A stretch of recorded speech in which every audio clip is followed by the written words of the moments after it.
Did they both pass away peacefully? Did they struggle as you did it?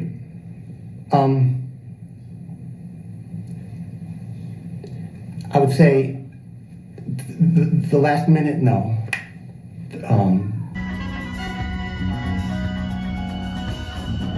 Hey folks, welcome back to the show. Hope you're doing well. So I got a hell of a story for you today. A week ago, a man named Lorenz Kraus reaches out to the local Albany, New York news station and requests an interview to discuss, among other things, how 8 years ago he killed his parents and buried them in the backyard. Lorenz Kraus is bald with long hair in the back. It's a tough look to pull off. You end up looking like a deranged carny, and Lorenz Kraus is no different. He also tried to run for president as a write-in in 2020 with predictably pathetic results, but he does picture himself a politician. The producer of the local Albany news station actually called the police before the interview. I don't know exactly how the conversation went, but I assume it went something like this. Yeah, hi, this is the producer at the local news station. How you doing? So we have this guy, Lorenz Kraus, reaching out to us. He's requesting to do an interview on the news today at 4 p.m. about his parents and the backyard, and I don't know, it sounds real bad. And I don't know exactly what the cop said back to him, but I assume it's something like, let him do the interview. We know all about it. We're playing dumb right now, but if he wants to get on camera with you guys and talk all about it, let's let him. We were going to bring him down to the police station and hope that he wanted to talk about it. So he's just making our job easier. Let him do the interview. We'll be out in the parking lot of the news station to arrest him as soon as the interview is over. The interview is outrageous. The circumstances leading up to the interview are also insane. So let me set it up and then we'll talk about the interview. So here we go. Oh yeah, real quick. On October 18th, I'm going to be performing stand-up comedy back in Westfield, Massachusetts at Hutski's at the Nook. Can you see that? It's a cool rock and roll venue and bar. We just played there. Us three dudes. We just played there a couple months ago. It's not ideal to go back to the same place so soon, but the owner loves us and we love the owner and the place, so we're going back. Since I was just there, I'm going to write a whole new set, or I'm writing a whole new set. I'm actually kind of nervous. Hopefully I don't bomb, but come out to the show. The show we did a couple months ago was so fun, and meeting fans of the show afterwards was so fun. I actually stayed up all night laying in bed at the Airbnb we rented, just thinking, man, that was so fun. So come check it out, October 18th at Hutski's at the Nook, Westfield, Massachusetts. I'll put a ticket link in the description of this video.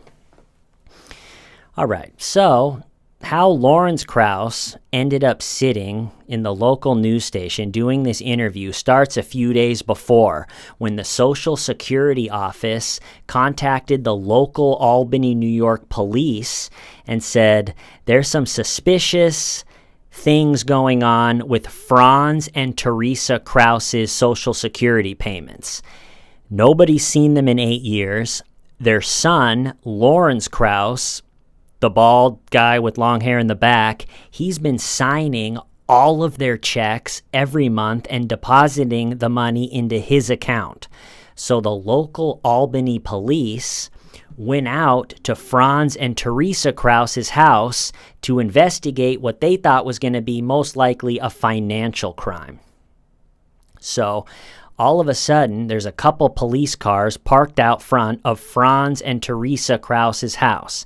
A couple police cars turn into 4 or 5 police cars, which turn into a mobile police command center parked out front, which turned into a huge backhoe in the backyard digging up the backyard.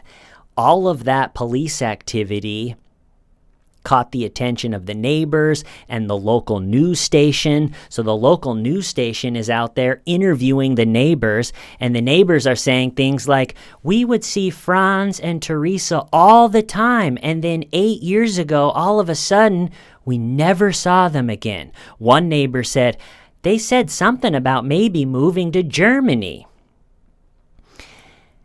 we would see their son, Lorenz Kraus, coming in and out of the house. He was the one that upkept the property, but we haven't seen Franz or Teresa in years.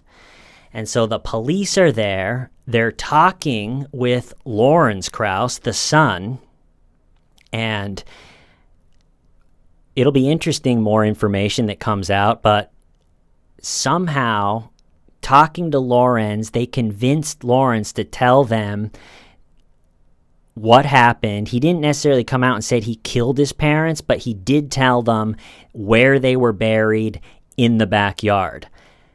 And that's when they brought like the backhoe and started digging up the backyard, and they found them. Right after Lorenz told them where they were buried in the backyard, he emailed the local news station with what he calls a statement to the public. It's all this like the American people, and he pictures himself a politician. After emailing the local news station, then he called them and requested to do the interview at 4 p.m. That's when the producer called the police and said, this guy wants to do an interview. They said, let him do it, like I said. So the interview was on. Lorenz Kraus also called one of his friends and said, watch the news. I'm about to drop a bomb. So Lorenz Kraus goes down to the local news station to do the interview. One thing you'll notice in the comments of the interview is Lorenz wore shorts and sneakers with no socks. It's like, this is probably going to be the defining footage of your whole life. You're making your spiel that this was necessary, and you're doing the whole thing. You're talking about your dead parents. You can't put on a pair of socks. It also looks like the interviewer is also not wearing socks. So it might be the least amount of socks in one interview we've ever seen. But anyway, so Lorenz Kraus sits down with his bald, long hair in the back, shorts, sneakers with no socks to do the biggest interview of his life. And so the interviewer, he did a really good job. People are already talking about how he should maybe get like an Emmy for this. The interview is going viral. This local Albany news station has the big interview right now, so good for them. And at first, Lorenz thinks he's going to be all political about it and say, so the interviewer will say, like, did you end your parents with your own hand? And Lorenz is saying, I want people to read the statement that I emailed you first. I'm not going to say whether I killed my parents. I want everybody to read my statement to the public first. And then there's an order of things that I want and the interviewer basically presses him and says, look, it's not in the statement. The statement is a little bit rambly. It's not in the statement. You don't address it in the statement. So, did you end your parents' lives? And Lorenz, pretending to be a politician, looking like a deranged carny, says, and he's not wrong. That's the thing, is most people would agree with him. He's saying, in this country, we need an option for once people are getting old and they're in misery and they're in pain, there needs to be an option where they can end their life on their own terms with dignity. And we don't have that, and there needs to be one.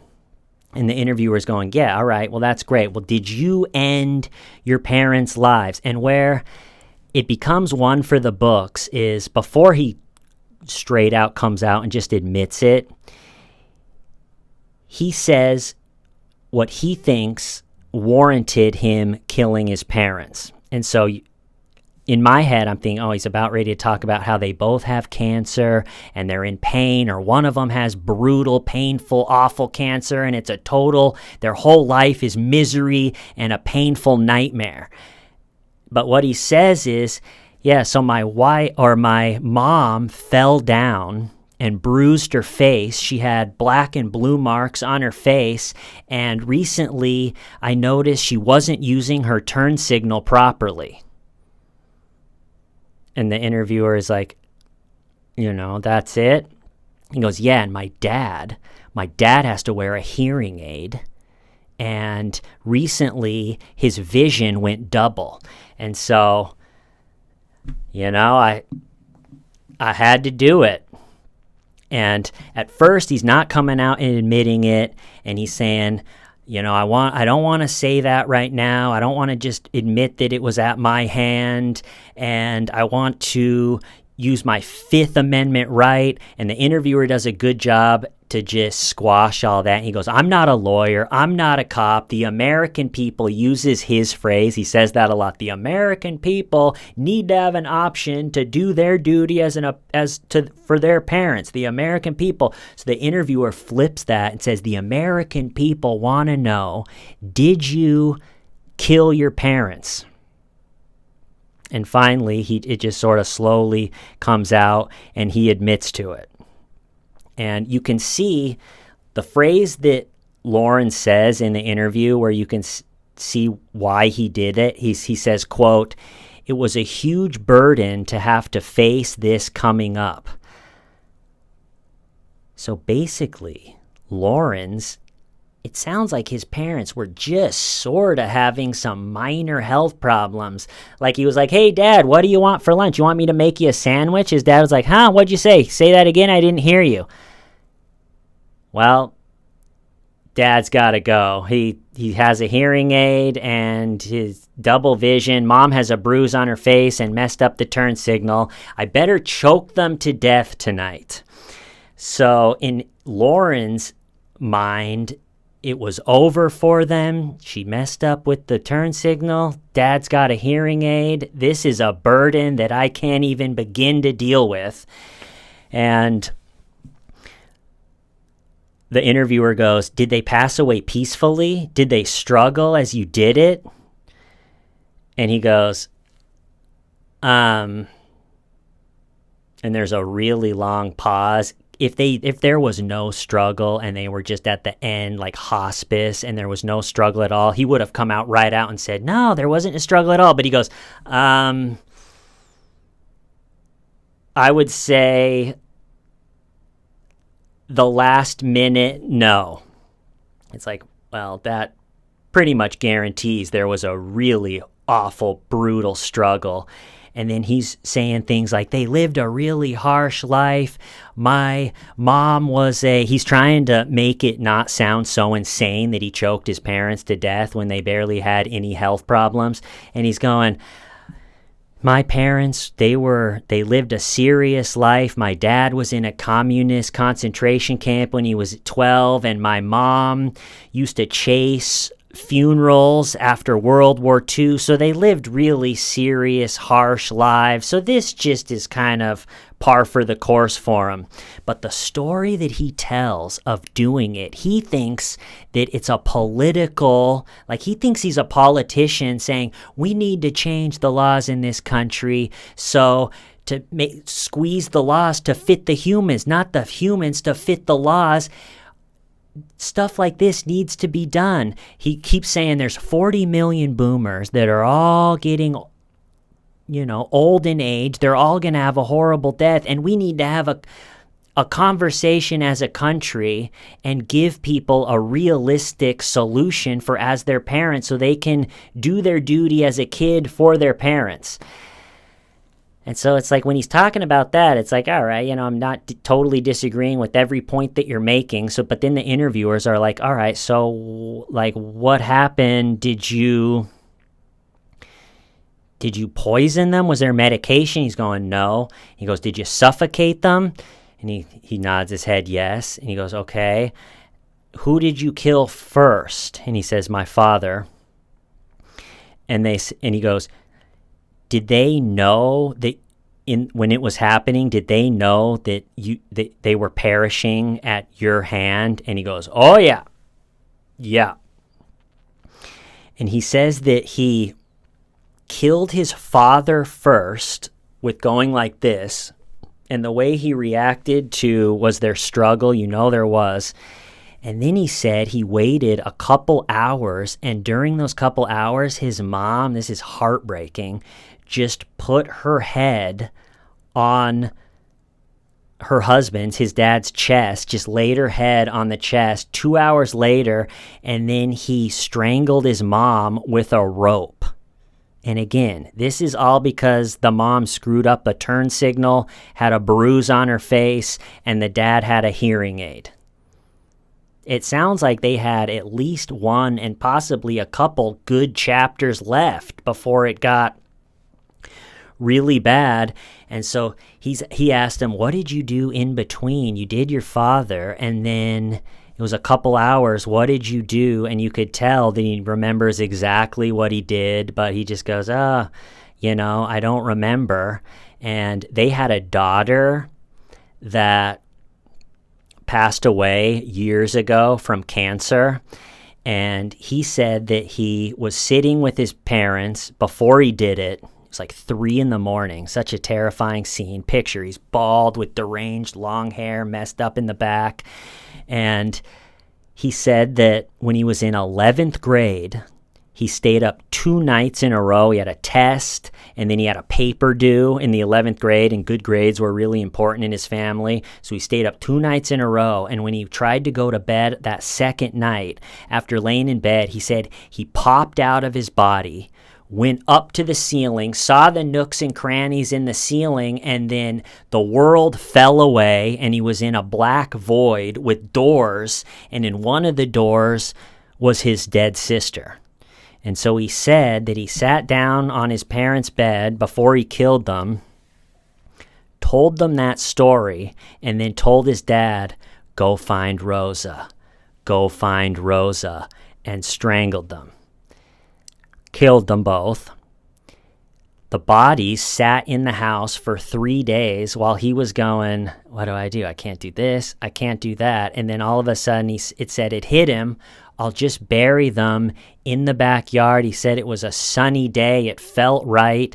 And he buried them in the backyard. Then the interviewer asked him about keeping their Social Security payments.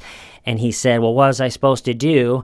There needs to be an office for the government where you can go in and tell them these things happened. And he's like, everything is hidden away in this country. There needs to be a place you can go and tell them that this happened. And he always refers to it as like, I did my duty to my parents. So he buries them in the backyard. He said that most of the money from their Social Security he used to feed starving people in the Philippines. So he said the government shouldn't be mad that he took the money because he used it to save starving people in the Philippines. Let's see. 3 days later. All right, so he's doing the interview. As you can imagine, it's outrageous. And then is arrested after the interview. A day or two later, the same interviewer, because the interview did really well, went national, the same interviewer went into the jail and did a jailhouse interview. So now Lorenz is in the classic orange t-shirt, still thinking he was righteous for doing it, and that he did his duty as a son to his parents, and that the process, he has to go through the court process, but it might end up in his favor. And the interviewer is asking him, so how are you going to, what's your defense going to be? Something like that. And I got to read his word for word answer. Lorenz says, one of my goals was to create a board of trustees in New York State, and to create that initial trustee, someone needs to know what to do. So I'm making the claim that I'm the initial trustee of the New York State Board of Trustees, and they would have prosecutorial immunity. So I appeal to that, having prosecutorial immunity for this case. So plan A to beat these murder charges is he's hoping to create an imaginary board of trustees, make himself the initial board of trustees, which would give him prosecutorial immunity, and then he could go on his way. Seems a little far-fetched, but that's plan A. plan B, if that doesn't work, is he said he's going to request that he be tried under ancient German law. And he said it doesn't hurt to ask. Maybe they'll say yes. It's like, yeah, maybe, pal. Can't imagine how fast the judge is going to deny that motion. Imagine being his lawyer. First, he does all these interviews. You're like, can you please stop doing interviews where you say you did it? It's going to be hard, right, it's going to be hard to defend you. Also, too, I don't know how much time and effort we should put in for the whole imaginary New York Board of Trustees thing. And then he's like, okay, well then at least put in the motion where we can request to be tried under ancient German law. Hopefully Daryl Brooks or Sarah Boone don't get word of that. You know that's going to be Sarah's next defense. I want the ancient German law too. Can I be? And then Lorenz also said, oh yeah, he goes, so the interviewer goes, what did you do after you killed them? Were you scared you were going to get caught? Did you feel bad? And Lorenz said, well, I just dedicated my life to doing something great. And he said, quote, trying to make good on their lives, to try to start a new civilization. So his goal after he killed his parents and buried them in the backyard was to start a new civilization, to recultivate the German people. I don't think he did anything I don't think he made any strides towards that goal either. So took the money, claims to fed starving people in the Philippines, tried to recultivate the German people, tried to start an imaginary board of trustees, and is hoping he will be tried under ancient German law. So we're a week later. He has appeared in court a couple times. He's got this like big deranged smile on his face at court. Why the interview happened is he's very political, and I think what he wanted more than anything else in the world was to be a politician that people respected, and that he had a following, and he would do speeches, and everybody would cheer and clap, and everybody would be interested in the nonsense political ideas that he has. And so the attention, he basically thought, all right, so I can reach out to the news. They're going to want to talk about my parents, and I can use this. Finally, people are going to be paying attention. I'm going to be a politician, just like I always wanted to be, with his long hair in the back, all messed up. I'm finally going to be a politician. And that's because it's like, why would he go on the news and spill the beans and incriminate himself? He was finally getting to pretend he was the politician he's always wanted to be. And that's what led to the outrageous interview and the righteous energy. And he thought he was talking to the American people about how we need to change the law and give our parents some dignity as they get into old age.